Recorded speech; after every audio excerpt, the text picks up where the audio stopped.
Happy birthday, Annie. Happy birthday, Annie. Happy birthday, happy birthday. Happy birthday, Annie.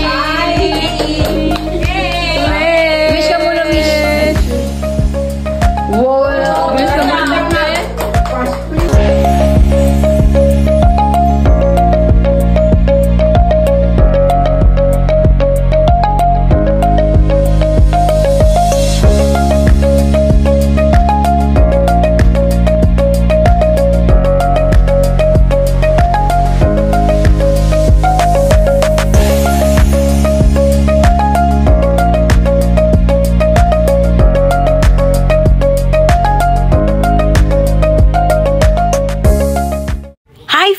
Welcome back to my mini vlog. So for today's video, share ko nga po sa inyo na last Wednesday, nag-celebrate po kami ng 11th birthday ni Ate Ziley. Grabe, parang napaka-bilis talaga ng panahon. Parang dati sanggol lang, ngayon 11 years old na.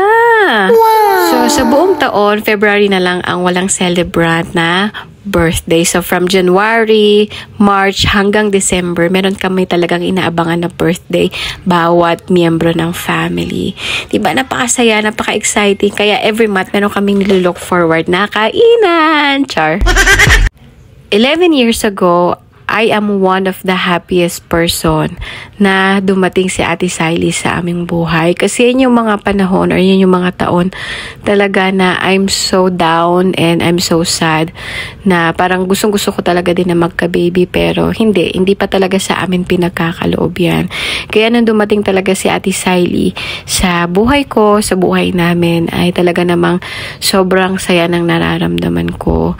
And doon pa lang sa pagbubuntis ni Andra, nasa tiyan pa lang siya, alam mo yon. Tapos nung pinanganak siya, nandun din ako mismo sa lying in kung saan siya pinanganak. Tapos kasama ko siyang umuwi dito sa bahay namin. Doon pa sa original namin na bahay. Ang saya-saya ko noon na alagaan siya nung baby pa siya. Diyan ko talaga na unang-unang naranasan kung paano maging nanay.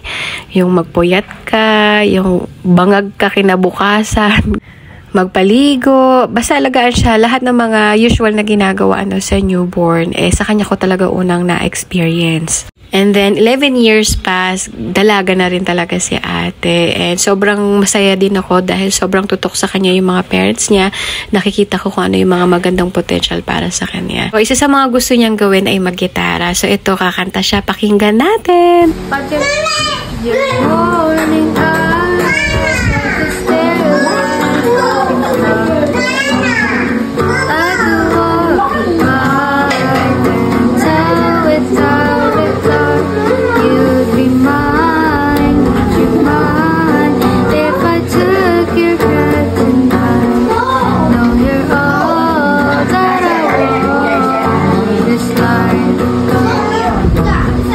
O, diba? Ayan. So, parang last December, niregaluhan siya ng kanyang parents ng guitar. And ngayon, may mga 2 to 3 songs na siya na alam gitarahin. And sobrang galing din talaga ng YouTube Academy, kasi madali na lang talagang matuto sa mga musical instrument na gusto mong matutunan.